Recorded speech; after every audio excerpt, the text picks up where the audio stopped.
Asterisk when my cousin Jessica announced her engagement to a doctor at our family reunion, my Aunt Patricia looked straight at me and said, "At least someone in this family isn't a complete failure." But when the billionaire tech mogul walked through those doors an hour later and introduced me as his business partner, the silence that followed was absolutely priceless. Asterisk my name is Emma, and for 10 years, I was the family disappointment. The one who wasted her potential, who couldn't hold down a real job, who made family gatherings uncomfortable with my mere presence. But sometimes, the people who underestimate you the most are the ones who end up paying the highest price for their cruelty. It all started when I was 22, fresh out of college with a computer science degree and dreams bigger than my small hometown could contain. While my cousins were getting engaged, buying houses, and following the traditional path everyone expected, I was building something different. Something they couldn't understand. The Rosewood Country Club gleamed like a golden palace against the September sunset, its marble columns and crystal chandeliers reflecting old money and older prejudices. Our family's annual reunion was always held here, a tradition my grandmother started to maintain family connections, though it felt more like a yearly competition of who could appear most successful. I smoothed my simple black dress as I walked through the towering oak doors, already hearing the familiar chorus of accomplished voices echoing through the ballroom.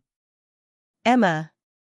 My cousin Jessica rushed toward me, her engagement ring catching the light like a small sun. "I'm so glad you came. I wasn't sure if you'd make it this year." Her smile was genuine, but I caught the subtle emphasis on this year, a reminder that I'd skipped the last 2 reunions, claiming work commitments that everyone assumed were lies. "Wouldn't miss it," I replied, accepting her hug while scanning the room filled with family members I hadn't seen since Christmas. That's when I spotted Aunt Patricia holding court near the champagne fountain, her voice carrying across the marble floor with practiced authority. "Well, Jessica's engagement is such wonderful news," Patricia announced to her captive audience of relatives. "Dr. Michael is from such a good family, Harvard Medical School, you know. Finally, someone in our generation is making proper choices." Her eyes found mine across the room, and her smile turned sharp. Unlike some people who seem determined to waste every opportunity they're given. The conversation around Patricia quieted as family members followed her gaze to me. I felt the familiar heat of embarrassment creeping up my neck, but I kept my expression neutral. This was Patricia's favorite game, public humiliation disguised as family concern. "Now Patricia," my mother interjected weakly, "Emma's doing fine with her computer work."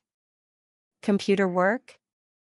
Patricia laughed, the sound echoing off the crystal chandeliers. "Sarah, let's be honest. Emma's been pursuing her dreams for how long now? 10 years?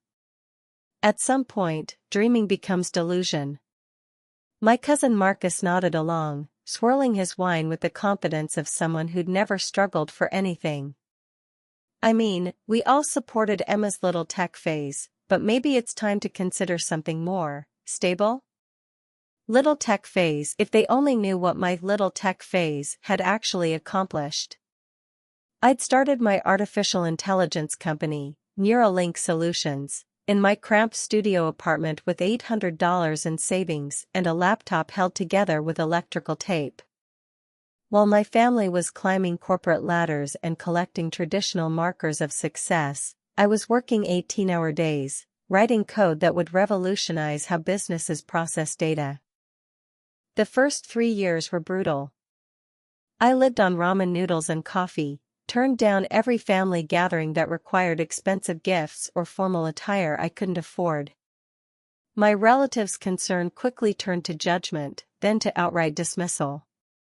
"Emma's always been different," became their polite way of saying I was a failure. But I wasn't building a traditional business. I was creating something that would change entire industries, and the biggest tech companies in the world were starting to notice. "You know what I think Emma needs?"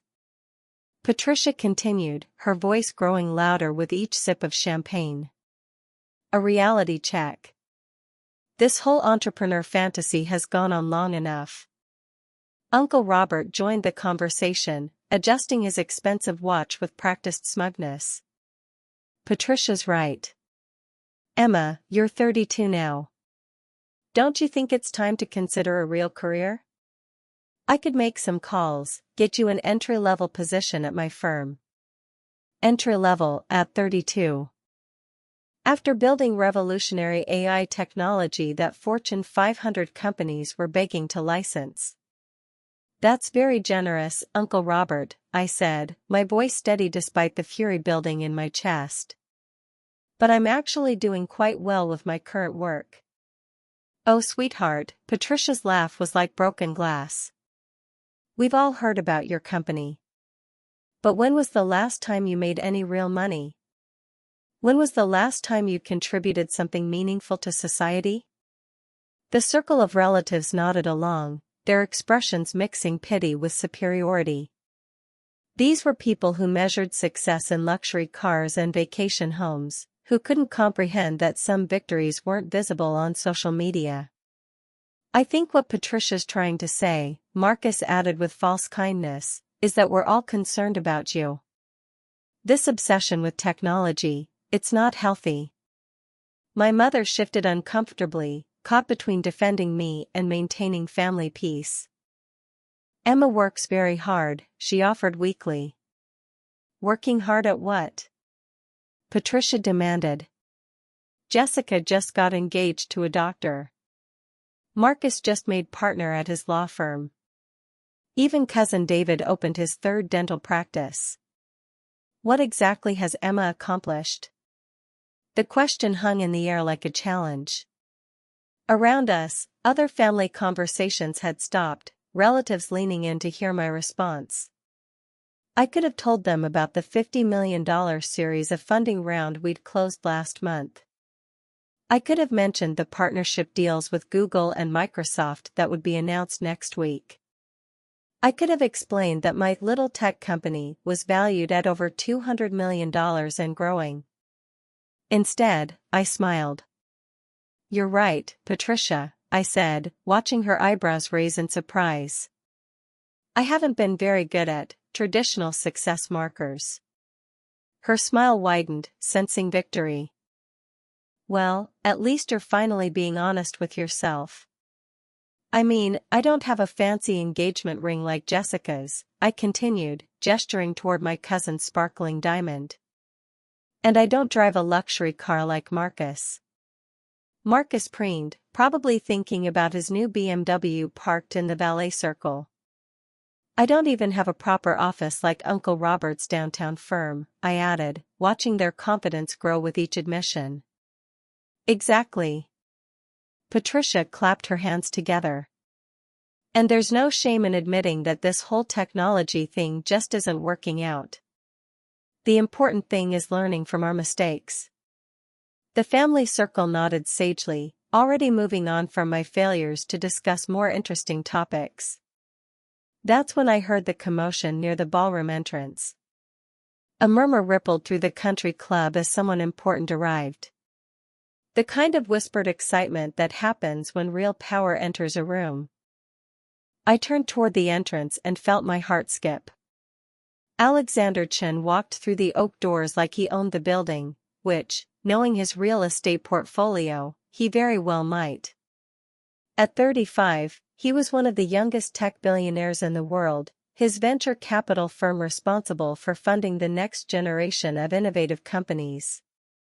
He was also my business partner, though we'd kept our collaboration private until the official announcement. Alexander's presence commanded attention without effort. His tailored charcoal suit probably cost more than most people's cars, and his quiet confidence made everyone else in the room seem like they were trying too hard.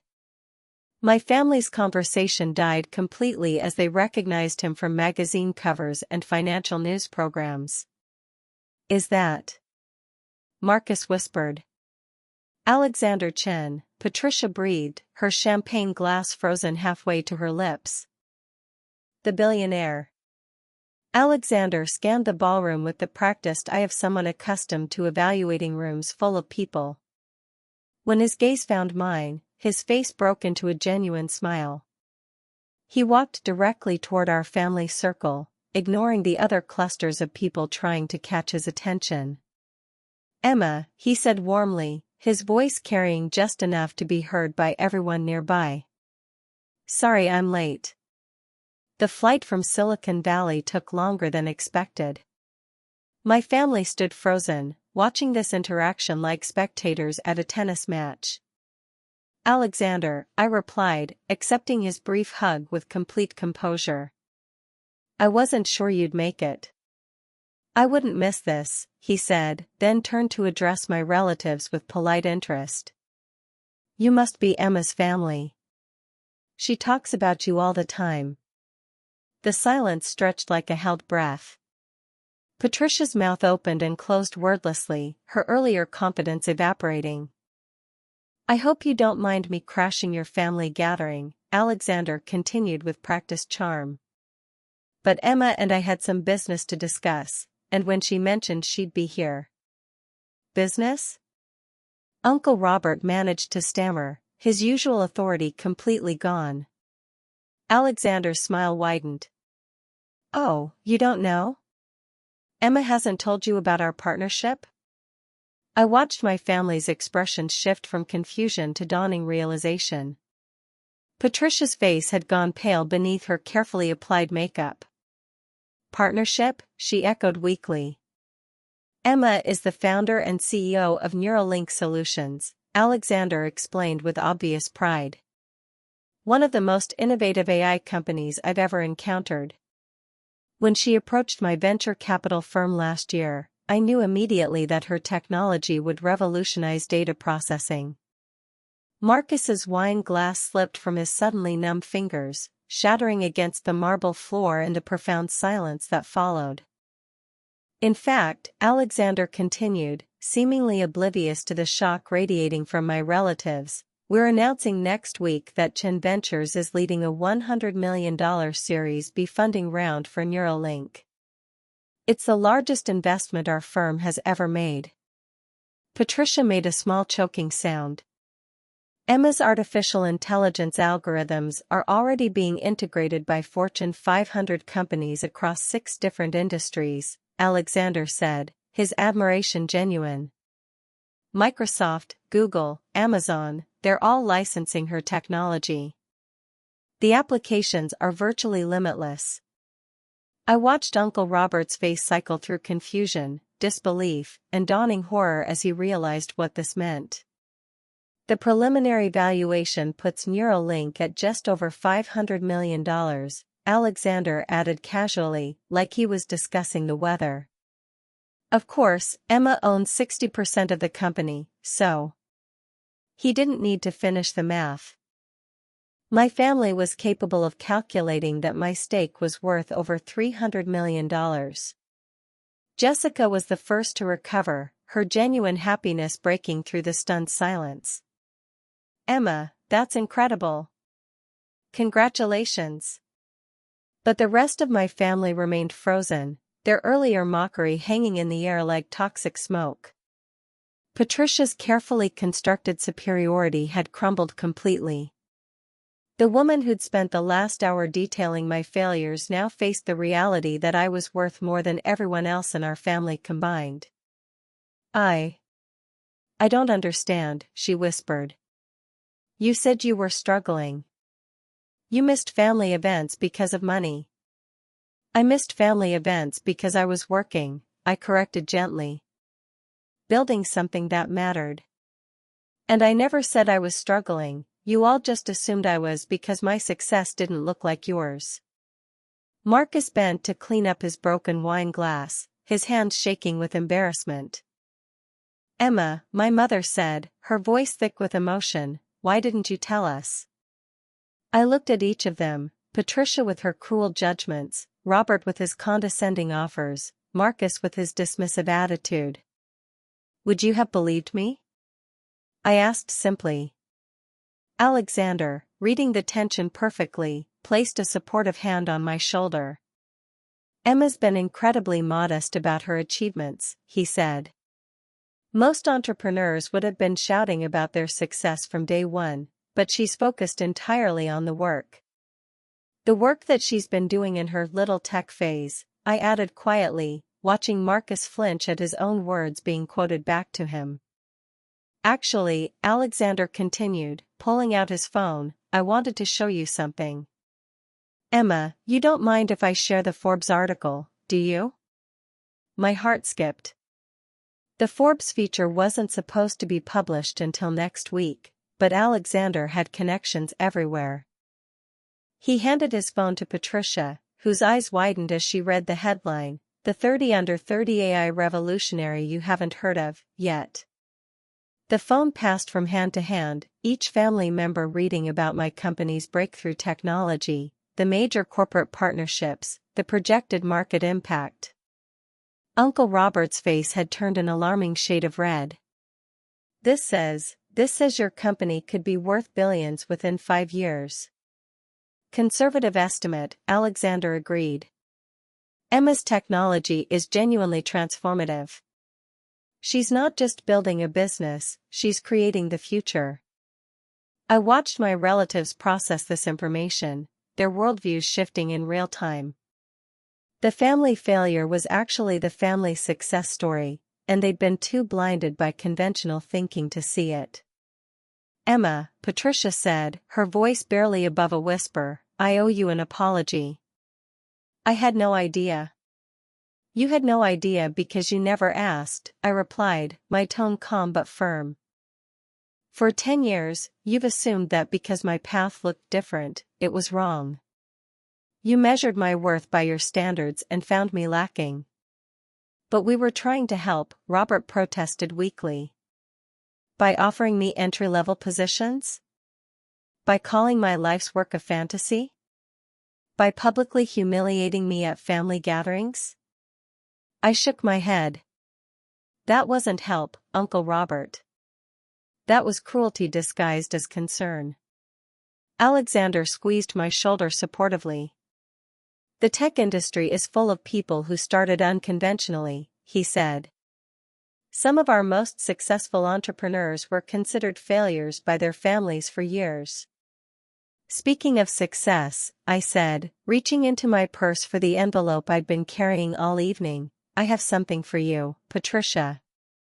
Her eyes narrowed suspiciously as I handed her the cream-colored envelope with her name written in elegant script. What is this? She asked, her voice tight. Open it, I encouraged, watching as her fingers trembled slightly while breaking the wax seal. Inside was a formal invitation printed on heavy cardstock, * you are cordially invited to the IPO celebration of Neuralink Solutions. Join us as we ring the opening bell at the New York Stock Exchange. * Patricia's face went completely white as she read the date, just 6 weeks away. We're going public, I explained to my stunned family. Goldman Sachs is handling the underwriting. Early projections suggest the company will debut at a $2 billion valuation. Marcus made a strangled sound that might have been congratulations. I wanted to make sure you all received invitations, I continued sweetly. Since you've been so invested in my career choices over the years. Alexander checked his Rolex, a gesture that somehow managed to be both casual and pointed. Emma, we should probably discuss the Tesla partnership before dinner. Elon's team is expecting our response by midnight. Of course, I agreed, then turned back to my family. You'll have to excuse us. We have some business matters to finalize. But Patricia wasn't ready to let me leave.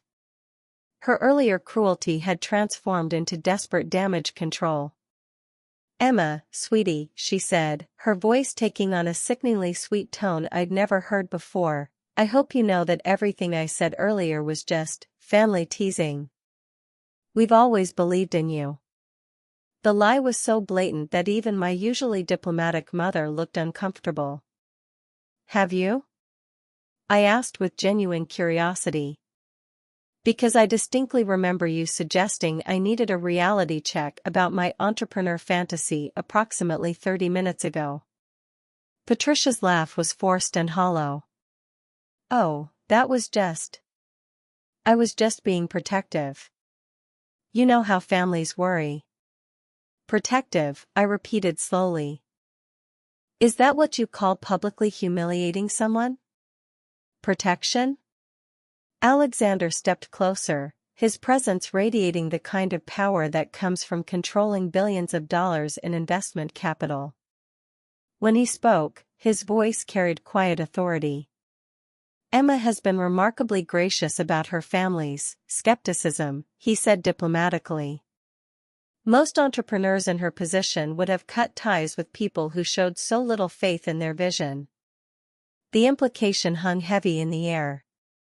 I had the power now, financial, social, professional, to exclude them from my life entirely. Uncle Robert, sensing the shift in dynamics, tried to salvage the situation. We're all very proud of Emma, he said quickly. Very proud indeed. Are you? I asked, tilting my head with mock innocence. Because earlier you were offering me entry-level positions at your firm. I'm curious, do you typically offer entry-level jobs to people you're proud of? His mouth opened and closed like a fish gasping for air. Marcus, desperate to contribute something positive, blurted out, we should celebrate. This is amazing news. Celebrate what, exactly? I asked. My success, or your complete failure to recognize it for an entire decade? Alexander's phone buzzed, and he glanced at the screen with practiced efficiency. Emma, the Wall Street Journal wants to move up the interview. They're sending a photographer here tonight. My family's collective intake of breath was audible. Here? Patricia squeaked. Tonight? The story is running tomorrow morning, Alexander explained. Front page of the business section. The AI prodigy hiding in plain sight, something like that.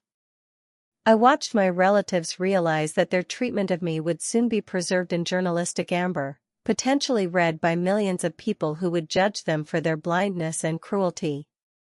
Maybe, I said thoughtfully, I should mention in the interview how supportive my family has been.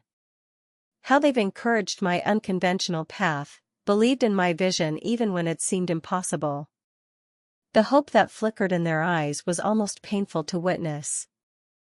Or, I continued with devastating calm, I could tell the truth about how they spent a decade trying to convince me to abandon my dreams in favor of stability.